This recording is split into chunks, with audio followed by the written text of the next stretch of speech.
कई जगह दिव्य महापुरुषों के दर्शन हुए। दिन तो गंगा जी की धारा से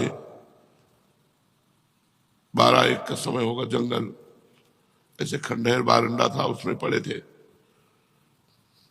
देखा सामने से, पहले तो भारी सुगंध आई, मतलब ऐसी हमने कहीं सुगंध सृष्टि में देखी ही नहीं। फिर देखा गंगा की धारा से प्रकट हो रहे और हमारी तरफ आ, और हम जैसे जैसे वो आते जा रहे हैं वैसे वैसे जड़ होते जा रहे हैं। हमारा शरीर हिल नहीं सकता, बिल्कुल जड़ता भाव एकदम, ज्ञान पूरा है, चेतना पूरी है, हिल नहीं सकते। आए, हमारा सर अपनी गोद में लिया, ऐसे सहलाते हुए एक मंत्र बोले, वो अभी जपते हैं, थोड़े समय वो अभी जपते हैं, क्योंकि महापुरुष का दिया हुआ, किसी लाभ से नहीं, पर भगवान ही तो उस महापुरुष के रूप में आए और उन्होंने दिया। बस केवल सर में ऐसे हाथ फैलाते रहे। कई ऐसे महापुरुषों के जो बड़े ही दिव्य, तो अपने आप आपको संतों का सानिध्य मिल जाएगा यदि अहंकार रहित और भोग इंद्रियों के जो भोगे जाते हैं इनका त्याग, ये 2 बातें जरूरी है। कबीरदास जी कहते हैं, चदरिया जैसी की तैसी धरी दीनी, अपनी सुधा निधि में लिखा हुआ है, धरोहर की तरह ये शरीर गंदा ना होने पाए। आप लोग बड़े भाग्यशाली हैं जो आपको वैराग्य मार्ग मिला है, कोई छोटी मोटी बात नहीं है। अब जरूरत बस 2 बातों की है, ना तो साधन का ना संपत्ति का अहंकार ना हो, और किसी भी इंद्रिय का शास्त्र विरुद्ध भोग ना हो, तो आपके ऊपर अपने आप कृपा बरसती चली जाएगी। वैसे भगवान की कृपा अहेतुकी है, वो दीन पामर विषयी पुरुषों पर भी बरसती है, पर संतों की कृपा विशेष उन्हीं पर होती है। इसीलिए एक जगह और भागवत में लिखा हुआ है कि जो धन संपत्ति रहित दरिद्र है उस पर महापुरुषों की विशेष कृपा होती है। इसलिए भगवान ये अहंकार नष्ट कर देते हैं। हमारा कुछ है तो जब पता लगाए अंदर, तो इष्ट गुरु के सिवा कुछ नहीं हमारे पास, भगवान के सिवा कुछ नहीं, प्रियालाल के सिवा कुछ नहीं, तब विशेष कृपा प्राप्त होती है। महत्संगस्त दुर्लभो अगम्यो अमोघश्च, निश्चित भगवत प्राप्ति हो जाएगी। दर्शन मात्र से, श्रवण मात्र से, स्पर्श मात्र से, संकल्प मात्र से कई तरह से महापुरुष भगवत प्राप्ति कराते हैं। दर्शन मात्र, एक बार दर्शन जैसे भगवान का हुआ, मायामल का नाश हो गया। एक बार आत्म साक्षात्कार का जो भाव लिए हुए महापुरुष हैं, एक बार उनका दर्शन हुआ और हमारे मायामल का नाश। अब धीरे धीरे हमारी उन्नति आध्यात्मिक शुरू हो जाएगी। 2 बातें यदि हम ध्यान रखें कि अपनी इंद्रियों को गलत भोगों में न जाने दें और किसी साधन का अहंकार न करें, तो बहुत जल्दी हम पर अव्यक्त महापुरुषों की कृपा होती है। भगवान का साक्षात्कार होने के पहले भगवत प्राप्त महापुरुषों का दर्शन होता है। मतलब कई ऐसे महापुरुष जिनका साक्षात्कार हुआ। 35-40 वर्ष पहले गुरु नानक साहब का गंगा के किनारे हुआ, श्री चंद्र जी का दर्शन हुआ, निम्बारकाचार्य भगवान का दर्शन हुआ। महाप्रभु ने तो दर्शन दे के ही हमें घसीटा, यहां से लेकर के जुगल घाट तक, कृष्ण कृपा धाम से लेकर जुगल घाट तक केवल महाप्रभु ही नेत्रों में छाए रहे। जब तक महापुरुषों का सानिध्य नहीं मिलता तब तक भगवत दर्शन का रास्ता नहीं मिलता, वही रास्ता देते हैं। तो हमें भोगों से रहित रहना है, जितने से प्राण पोषण हो जाए उतना भोजन, जितने में जीवन चल जाए उतनी नींद नहीं, अधिक से अधिक भगवान का नाम जप, तो विशेष विशेष महापुरुषों का सानिध्य मिलेगा जो भगवदानंद से भी बढ़कर है। कई संतों ने तो कहा हम वैकुंठ नहीं जाना चाहते क्योंकि वहां सत्संग नहीं मिलेगा। मृत्यु लोक में आपकी लीला कथा, आपकी गुण महिमा, आपका सत्संग मिलता है, लेकिन प्रभु वैकुंठ में ये नहीं मिले। तो मुझे लगता है मुझे बार बार जन्म दो और बार बार मैं आपकी चर्चा सुनूं, कहूं, नाम कीर्तन करूं, नाचूं गाऊं, आप में ही रमण करूं। जी, सत्पुरुष दीन वत्सल होते हैं। हाँ, अर्थात जो सांसारिक संपत्ति एवं साधन से भी हीन हैं, हाँ, उन्हें भी अपनाते हैं। हाँ। ब्राह्मण, यद्यपि हम आपके शुभागमन और शुभ दर्शन से ही कृतकृत हो गए हैं, तथापि आपसे उन धर्मों के साधनों के संबंध में प्रश्न कर रहे हैं जिनको मनुष्य श्रद्धा से सुन भर भी ले तो भी इस और से भयदायक संसार से मुक्त हो जाए। देखो, जो ये 9 योगेश्वरों का संवाद सुनाएंगे तो कह रहे हैं श्रद्धा से सुन केवल ले। एक बार आपने श्रद्धा से सुन लिया ना तो आपका कल्याण हो जाएगा, आपका मंगल हो जाएगा। तो क्या केवल सुनने मात्र से हो जाएगा? श्रद्धा से सुन ले। श्रद्धा का मतलब होता है जो सुना वैसे उतार लिया, इसीलिए श्रद्धा शब्द है, केवल सुनना नहीं है। जो सुना उसे अपने जीवन में उतार लिया तो बोले एक बार सुनने मात्र से भगवत प्राप्ति हो जाएगी। जी। पहले जन्म में मैंने मुक्ति देने वाले भगवान की आराधना तो की थी, परंतु इसलिए नहीं कि मुझे मुक्ति मिले। मेरी आराधना का उद्देश्य था कि वे मुझे पुत्र रूप से प्राप्त हों। अब देखो, वसुदेव जी महाराज को भगवान श्री कृष्ण पुत्र रूप में प्राप्त है। भगवान श्री कृष्ण मोक्षाधिपति है। इतनी मुक्ति तो सबको चाहिए, ना अपने शरीर से राग, न किसी अन्य शरीरों से राग, न किसी भोग की इच्छा, न किसी मान प्रतिष्ठा की इच्छा। अगर द्वंद्वों से मुक्ति नहीं मिली, देखो जो ज्ञानी की स्थिति वर्णन की गई है वही प्रेमी की स्थिति वर्णन की गई है। जहां हम ज्ञानी महापुरुष की स्थिति का तो बोले मानापमाना तुल्यो, तुल्य निंदात्म संस्तुति, मान अपमान में समान, निंदा स्तुति में समान। तो सेवक जी महाराज कह रहे शत्रु मित्र समझानी, मान मान अपमान सम, दुख सुख लाभ नहानी, यह कृपा हरिवंश की। ये मुक्ति, हम समस्त द्वंद्वों से मुक्त होंगे तभी प्रेम प्राप्त कर सकते हैं। द्वंद्वों में पिसता हुआ व्यक्ति प्रेम का अनुभव नहीं कर सकता। द्वंद्वैर विमुक्ता सुख दुख संगई गच्छन्त मूढ़ा पदम अव्ययम तक, वो अव्यय पद का अधिकारी होता है, वो ज्ञानी विवेकी पुरुष जो मूढ़ता रहित है। जी। मेरी आराधना का उद्देश्य था कि वे मुझे पुत्र रूप में प्राप्त हों। उस समय मैं भगवान की लीला से मुक्त हो रहा था। सुब्रत, अब आप मुझे ऐसा उपदेश दीजिए जिससे मैं इस जन्म मृत्यु रूप विहावा संसार से, जिसमें दुख भी सुख का विचित्र और मोहक रूप धारण करके सामने आते हैं, अनायास ही पार हो जाऊं। श्री सुखदेव। देखो कितनी सुंदर बात है। संसार का प्रत्येक सुख जिसे तुम समझते हो वो दुख है। टोटल दुखालयम अशाश्वतम। किसी भी इंद्रिय का संयोग जो तुम्हें सुख लग रहा है, तुम समझते नहीं, ये भगवान की माया के प्रभाव से लग रहा है। वस्तुतः देखो वसुदेव जी कह रहे हैं वो दुख रूप है और भगवान भी कह रहे हैं दुखालयम। तो हमें चाहिए जब हमारी इंद्रियां गलत चेष्टा, गलत मार्ग, गलत भोगों की इच्छा करें, उसी समय उनका दमन करें। इंद्रियों का दमन कैसे किया जाता है? नाम जब चल रहा है और बार बार वो हमारे अंदर इच्छा प्रकट हो रही, उस इच्छा को बार बार हटा रहे। नाम जब चल रहा, माना ही नहीं अंत तक उस इच्छा को, तो वो इच्छा नष्ट हो जाएगी। वो 10 बार 100 बार मन पेश करेगा, हमें मानना ही नहीं। एक बार की बात कैकेयी जी ने हटा दी। मंथरा से कहा अगर दोबारा बोली तो तुम्हारी जबान काट लूंगी। जैसे दोनों आंखें व्यक्ति को प्रिय होती है, ऐसे मुझे भरत और राम प्रिय है। लेकिन जब दोबारा बोली तो कैकेयी जी काट नहीं पाई और उस बात को स्वीकार कर लिया। ये मन मंथरा की तरह सलाह देता रहेगा, आपको प्रपंच में फंसाता रहेगा। आपको काटना होगा भजन बल से।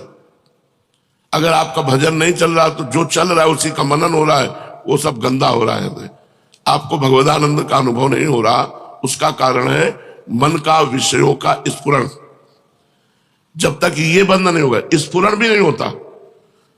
ऐसा नहीं होता कि मन भूत भविष्य का चिंतन कर रहा है या भोगों का स्फुरण, कुछ नहीं, शांत जो चला रहे हो वही चल रहा है। पर ये आज थोड़ी चलेगा। अभ्यास योग युक्तेन चेतसा नान्यगामिना। जब हम बहुत अभ्यास करेंगे तब हमारे अंदर ये स्थिति आएगी कि शांत एकदम, बोलने का इच्छा नहीं, खाने की इच्छा नहीं, सोने की इच्छा नहीं, मिलने की इच्छा का नाश ही मोक्ष है। इच्छा ही बंधन है।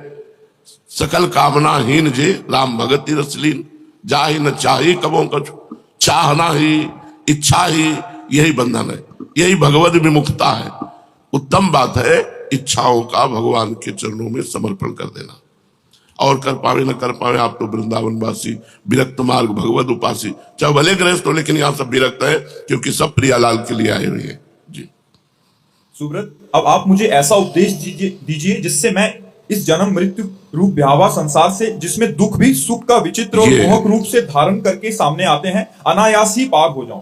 श्री सुखदेव जी कहते हैं, राजन, बुद्धिमान वसुदेव जी ने भगवान के स्वरूप और गुण आदि के श्रवण के अभिप्राय से ही ये प्रश्न किया था। देव ऋषि नारद उनका प्रश्न सुनकर भगवान के अचिंत्य अनंत कल्याणमय गुणों के स्मरण में तन्मय हो गए और प्रेम एवं आनंद में भरकर वसुदेव जी से बोले। नारद जी ने कहा, यदुवंश शिरोमणे, तुम्हारा ये निश्चय बहुत ही सुंदर है, क्योंकि ये भागवत धर्म के संबंध में है, जो सारे विश्व को जीवन दान देने वाला है, पवित्र करने वाला है। वसुदेव जी, ये भागवत धर्म एक ऐसी वस्तु है जिसे कानों से सुनने, वाणी से उच्चारण करने, चित्त से स्मरण करने, हृदय से स्वीकार करने, या कोई इसका पालन करने जा रहा हो तो उसका अनुमोदन करने से ही मनुष्य उसी संग पवित्र हो जाता है, चाहे वो भगवान का एवं सारे संसार का द्रोही ही क्यों ना हो। कितनी बड़ी बात कह दी। भगवत द्रोही भी हो, विश्व द्रोही भी हो, अगर भागवत धर्म को श्रवण कर ले और कहीं पालन कर ले तो क्या करना है? अगर पालन कर ले तो और कुछ करना नहीं, वो भगवत प्राप्त हो जाएगा। और भागवत धर्म कोई कठिन वस्तु नहीं है। भागवत धर्म किसे कहते हैं, अभी वर्णन करते हैं। जिनके गुण, लीला और नाम आदि का श्रवण तथा कीर्तन पतितों को भी पावन करने वाला है, उन्हें परम कल्याण स्वरूप मेरे आराध्य देव भगवान नारायण का तुमने आज मुझे स्मरण कराया है। वसुदेव जी, अब देखो, तो अभी तक नारद जी क्या विस्मरण में थे क्या? नवम जब हम भगवत चर्चा सुनते हैं, जब भगवान की आप कोई बात करते हैं, तो ऐसा लगता है कि मुझे अब स्मृति आई, जबकि स्मृति में ही डूबे हैं।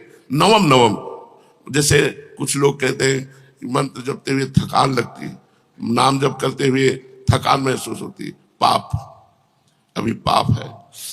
नहीं, तुमसे सही कहते हैं, जलन महसूस होती है कि अभी वो भजन नहीं हो रहा, हाय हाय मचता है कि फिर रात आ गई, फिर दिन आ गया, अभी वो भजन नहीं हो रहा जो होना चाहिए। रात दिन भजन करने पर भी भजन की भूख ऐसी बढ़ रही कि लगता है सबे का, अभी वो भजन नहीं हो रहा, अभी वो बात नहीं हो रही। जब वो बात आती है तो वो सामने होते हैं, सामने होते होते उनका भी ऐसा रूप होता है कि अभी देखा ही नहीं, अभी देखा ही नहीं, मनो कबहू मिले ना। तो प्रेम में प्रेमी को कभी अन्य चिंतन करने का अवकाश ही नहीं मिलता, क्योंकि वो अपने ही विषय से इतना अतृप्त रहता है, इतनी भूख रहती, उसे अन्य विषय का कोई चिंतन करने का कहीं कोई भी गुंजाइश नहीं रहती। ये भागवत धर्म कोई असाधारण बात नहीं है, बिल्कुल साधारण बात है। अभी बताएंगे भागवत धर्म को स्वभाव से, संस्कार से, अनेक जन्मों की आदतों से, आपके मन से, तन से, वाणी से जो कुछ भी हो रहा है वो परम पुरुष भगवान को समर्पित कर दो, इसे भागवत धर्म कहते हैं। कुछ नहीं बताया कि ये करो, जो कुछ हो रहा है वो सब भगवान, यत करोषि, गीता जी में भगवान ने कहा यत करोषि, जो कुछ कर रहे हो वो भगवद अर्पणम मस्तु, राधा वल्लभ अर्पणम मस्तु, कृष्णार्पणम। अरे बड़ा लाभ है इसमें क्या, निश्चित भगवत प्राप्ति। जो भी किया, घर गृहस्थी, परिवार, व्यापार, नौकरी, सब भगवद अर्पणम मस्तु। वसुदेव जी, तुमने मुझसे जो प्रश्न किया है, इसके संबंध में संत पुरुष एक प्राचीन इतिहास कहा करते हैं। वह इतिहास है ऋषभदेव जी के पुत्र नौ योगेश्वरों का और महात्मा विदेह का शुभ संवाद। तुम जानते ही हो कि स्वांभु मनु के एक प्रसिद्ध पुत्र थे प्रियव्रत। प्रियव्रत के आग्निद्र के नाभि के पुत्र हुए हैं ऋषभदेव जी। शास्त्रों ने उन्हें भगवान वासुदेव का अंश ही कहा है। मोक्ष धर्म का उपदेश करने के लिए उन्होंने अवतार ग्रहण किया था। उनके 100 पुत्र थे और सबके सब वेदों के पारदर्शी विद्वान थे। उनमें सबसे बड़े थे राजऋषि भरत। वे भगवान नारायण के परम प्रेमी भक्त थे। उन्हीं के नाम से ये भूमिखंड, जो पहले अजनाभ वर्ष कहलाता था, भारतवर्ष कहलाया। ये भारतवर्ष भी एक अलौकिक स्थान है। अलौकिक स्थान। महाभारत में हमने पढ़ा कि इसमें जन्म होना बहुत सुकृतवानों का काम। गंगा यमुना के मध्यवर्ती देश में, भारत में भी गंगा यमुना के मध्यवर्ती क्षेत्र में वास करना या जन्म लेना ये बहुत सुकृतवानों का। भारत पर जन्म, भारत में ये धर्म प्रधान देश है, यहाँ भगवत प्राप्ति का मार्ग है, अन्यत्र नहीं। अन्यत्र तो भोग विलासिता और नरक स्वर्ग, बस इतनी चर्चा है, भगवत प्राप्ति या मोक्ष आदि की चर्चा नहीं। ऋषि भरत ने सारी पृथ्वी का राज्य भोग किया, परंतु अंत में इसे छोड़कर वन में चले गए। वहां उन्होंने तपस्या के द्वारा भगवान की उपासना की और 3 जन्मों में भगवान को प्राप्त हुए। भगवान ऋषभदेव जी के शेष 99 पुत्रों में 9 पुत्र तो इस भारतवर्ष के सब और स्थित 9 द्वीपों के अधिपति हुए और 81 पुत्र कर्म कांड के रचयिता ब्राह्मण हो गए। शेष 9 सन्यासी हो गए। वे बड़े ही भाग्यवान थे। उन्होंने आत्मविद्या संपादन में बड़ा ही परिश्रम किया था। अब देखो यहां ध्यान देना है, परिश्रम शब्द है। भगवान की कृपा से साधन में तन्मयता होती, बिना साधन के कृपा का अनुभव आज तक किसी को नहीं हुआ। साधन का अहंकार होने पर कृपा का अनुभव किसी को नहीं होगा। साधन और कृपा, साधन में इतना परिश्रम होना चाहिए, मतलब जैसे एक व्यापारी अपने व्यापार को बढ़ाने के लिए हर समय सोचता रहता है, ऐसे एक भजनानंदी साधक अपने भजन को, अपनी साधना को, अपनी जितेंद्रियता को वो हर समय बढ़ाता रहता है। किस तरह से हमारा भजन बढ़े, बस रात्रि में सोने के लिए नहीं लेटते। जो भजनानंदी संत होते हैं कि अब भाई हम शयन कर रहे हैं, नहीं, मंत्राकार वृत्ति, और कब सो गए और कब चेतना उठी। जब चेतना तो मंत्र में बैठ गए। आज भी टार्च सिरा नहीं रखते, घड़ी में देखा 1 बज गए। हम जितना अभ्यास बना लेते, जैसे हमारा पूर्व का अभ्यास है, तो वो अभ्यास अब भी शरीर महान कष्ट में होने पर भी वो अभ्यास मुझे चैन नहीं लेने देता, मुझे चैन नहीं लेने देता कि हम अब परे हैं। परिश्रम, देखो क्या शब्द लिखा है, उन्होंने आत्मविद्या प्राप्त करने के लिए बड़ा परिश्रम किया। भगवान परिश्रम देख के रिझते, ध्यान रखना, प्रमाद देख के, आलसी देख करके, सेवा चोर नहीं।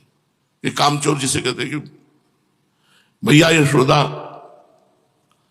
लाला को देखा कि बड़ी उद्दंडता कर रहा है, माखन खाए तो बात अलग, पूरे आंगन में फैला रहा है, और हमने डांटा तो डर भी गया है, अब डरने से कहीं भाग न जाए, तो उखल में बांधने के लिए पहले पकड़ना जरूरी है। तो दौड़ी, वहां बहुत महिमा की बात वर्णन करते हैं। भगवान दौड़ रहे, छोटे बाल गोपाल, भैया यशोदा भारी स्थूल नितंब और शरीर भारी, नंदरानी है, पसीना पसीना हो गया, चोटी के फूल गिर रहे, लेकिन लालन हाथ में नहीं आ रहे। धीरे से ऐसे देखा लालजू ने, मैया श्रमित हो गई। ध्यान देना, लालन पकड़ में आ गए, लालजू पकड़ में आ गए। कब पकड़ में आते हैं लालजू? जब वो देख लेते हैं कि अब ये श्रमित हो गए। अपना बहुत कठोर भजन। मुखराय में पूज्य माधव बाबा अभी विराजमान है, लकीर के फकीर, शास्त्र सिद्धांत के अनुसार बीमार हुए, इनको भेजा, जाओ कुछ सेवा। मुखराय के ब्रजवासी जो कर दे निकल दे। कठोर नियमों का पालन करते हुए अपने भजन की सुरक्षा, भजन की वृद्धि और भगवत प्राप्ति के लिए। और ये आज से नहीं, 20 वर्ष से देख रहे हैं बाबा का एक ही नियम। मुखराय से जो रोटी आ गई, मुखराय से जो दवा व्यवस्था हो गई, प्रणाम करो आप, तुमको बुरा लगेगा। मान, कीर्ति, ये सब जहर है जो लिखा है, महापुरुषों ने वैसा प्रयोग करके दिखाया है। हमारे को एक अवसर में दिया है भगवान ने, सच्ची मानिए, पर माया भजन नहीं करने देती, प्रपंच में लगा करके उस समय को नष्ट करती है। उसका काम है ऐसी बात डाल देना आपकी खोपड़ी खराब हो जाए, ऐसा कोई क्रिया बन जाना जिससे आप पश्चाताप में चले, वो यही करती रहती। भजन कब होता है? आनंद की उमंग आ रही, मंत्र चल रहा, नाम चल रहा है, आंसू बह रहे, भगवान की झांकी आ रही, एकांत में लोटपोट हो, ये भजन। ये कब? बोले अध्यात्म विद्या में बड़ा परिश्रम किया, बड़ा परिश्रम। 2-3 घंटे रात्रि में सो लिया, 1 घंटे दिन में सो लिया, थोड़ा थोड़ा प्यार, राधा वल्लभ श्री राधा वल्लभ। अभी आप देखो चमत्कार ना होने लगे तो बताना, अंदर ही अंदर आपके ज्ञान, विज्ञान, भक्ति सब कुछ बढ़ने लगेगा। अब जब भजन नहीं है, देखो शरीर सेवा से शरीर पवित्र होता है। हमारी बात को अन्यथा मत ले जाना कि तो शरीर सेवा, जो हमारी शरीर शुद्धि है उस सेवा से होती, लेकिन मन शुद्धि सुमिरन से होती। शरीर पवित्र है और मन पवित्र है तो गंदे विचार फेंकता रहेगा अंदर। मन को पवित्र करने के लिए सुमिरन अत्यंत आवश्यक है। यदि सुमिरन नहीं तो मतलब फिर बात बनी नहीं। जैसे कोई भी पंछी आकाश में उड़ेगा तो दो पंखों से उड़ेगा, ऐसे सेवा और सुमिरन ये हमारे पंख हैं जिनके द्वारा हम भगवत प्राप्ति करते हैं। केवल सुमिरन में बैठे रहे तो शरीर निर्वाह नहीं होगा। बड़े बड़े सिद्धों को भी हमने देखा है हाथ पैर हिलाते हुए। तो हम शरीर से सेवा और मन से निरंतर भजन और भोगों का संपूर्ण त्याग, यही परिश्रम है।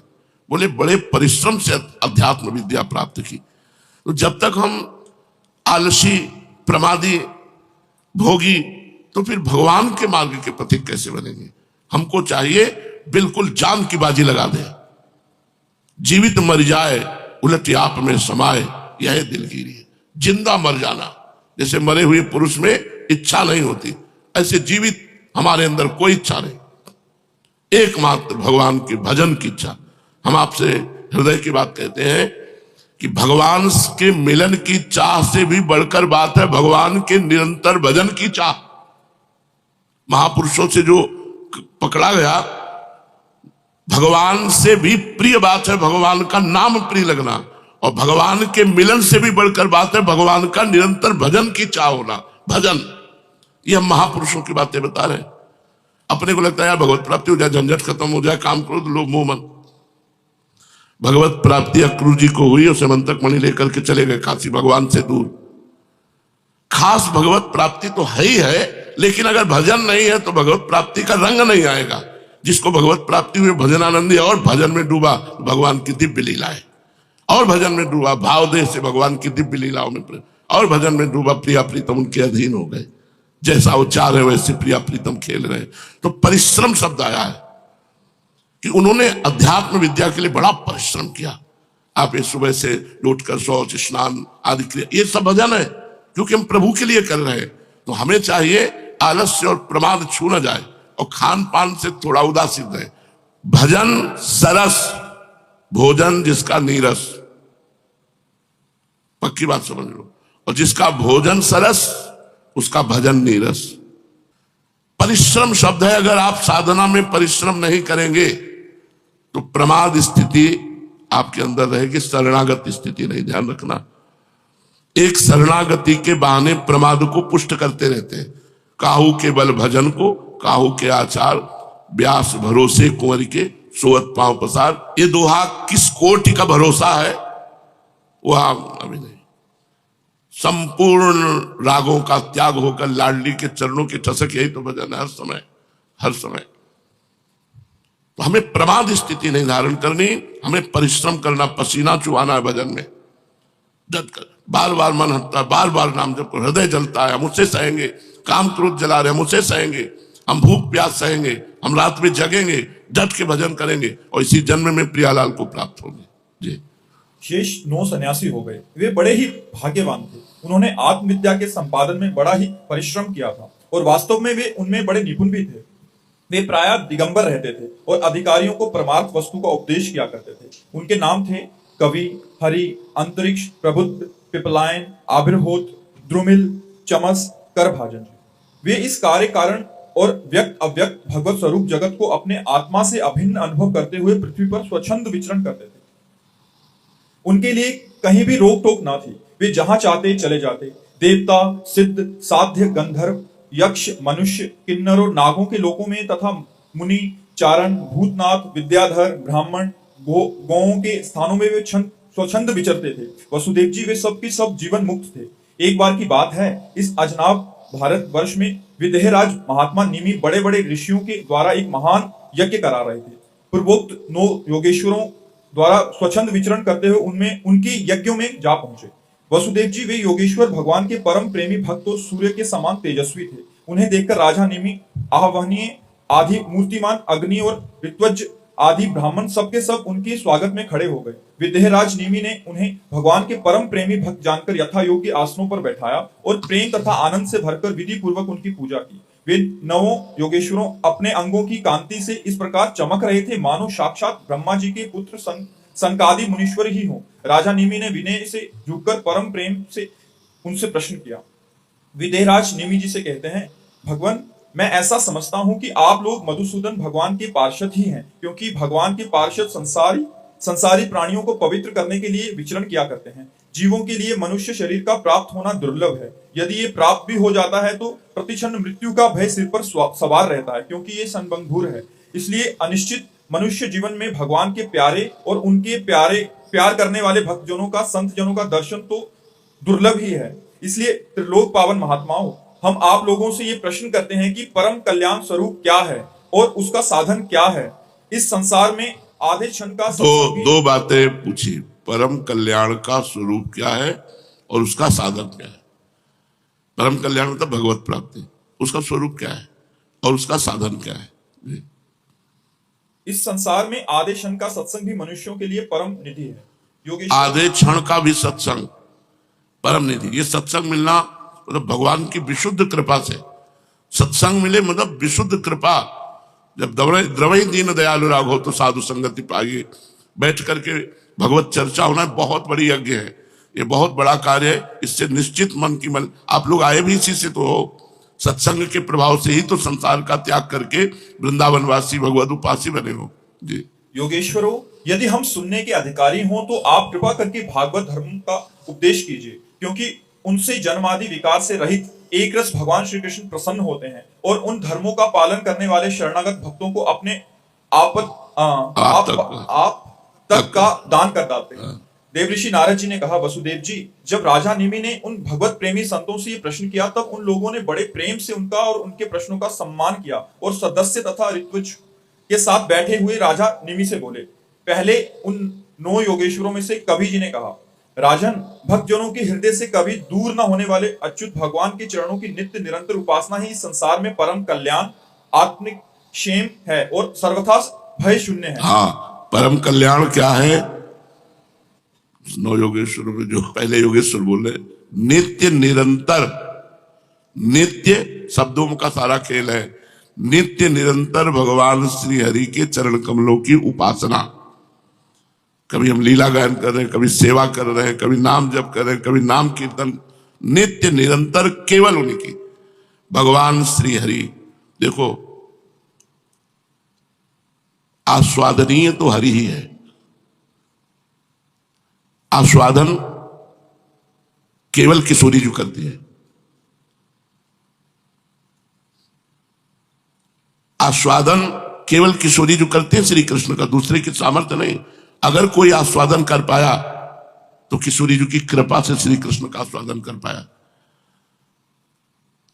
जैसे अपने ही आत्मानंद का रसास्वादन करने के लिए श्री कृष्ण ने राधा रूप धारण किया, अपने ही आत्मानंद का रसास्वादन करने के लिए। तो अब आपको समझ में आ रहा है, और हम कह रहे हैं किशोरी जी ही ऐसी कृपा करें तो श्री कृष्णानंद भगवदानंद की अनुभूति। श्री कृष्ण का रसास्वादन नहीं कर पाया कोई, आज तक अगाध रस समुद्र है, उनका रसास्वादन केवल किशोरी जी ही कर, और अगर कोई कर पाया तो किशोरी जी के कृपा भाव से ही कर पाया।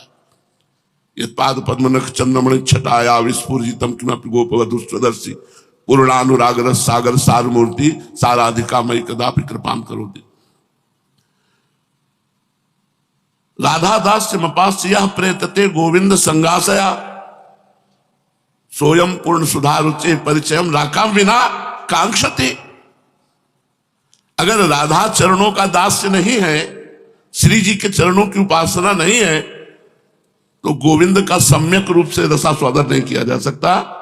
जैसे पूर्ण चंद्र का दर्शन पूर्णिमा के बिना नहीं हो सकता, ऐसे किशोरी जी के बिना परमात्मा तत्व का अनुभव नहीं हो सकता। जो हमारे परमात्मा है, रसघन मोहन मूर्ति। अरे आप इनको साधारण समझते हैं क्या? दृष्टि में चंपक लते हो चमत्कृत तांगियों, देखते ही चंपक लता की तरह चमत्कृत हो जाती है लाडली जो। ऐसे लालजू सुंदर है, ऐसे लालजू का रसास्वादन तो सिर्फ लाडली जू, जैसे आत्मानंद का रसास्वादन करने के लिए भगवान राधा रूप हुए, प्रभु ही तो राधा रूप हुए, प्रभु के हृदय का आह्लाद ही तो राधा है। तो हम लोगों को तो बहुत बढ़िया मार्ग मिल गया। अगर राधा दास से नहीं है तो मोहन का स्वादन नहीं, और राधा दास से जो है वो मोहना स्वादितेल स्वयं राधा दास का रसास्वादन पर ब्रह्म परमात्मा रसघन मोहन मूर्ति श्री लालजू महाराज करते हैं। तो श्री जी के चरणों का आश्रय लेकर निरंतर हरि की नित्य निरंतर उपासना, यही परम कल्याण का स्वरूप है। नव योगेश्वरों ने बताया नित्य निरंतर भगवान श्री हरि के चरण कमलों की उपासना ही परम कल्याण है, ये श्रेय है।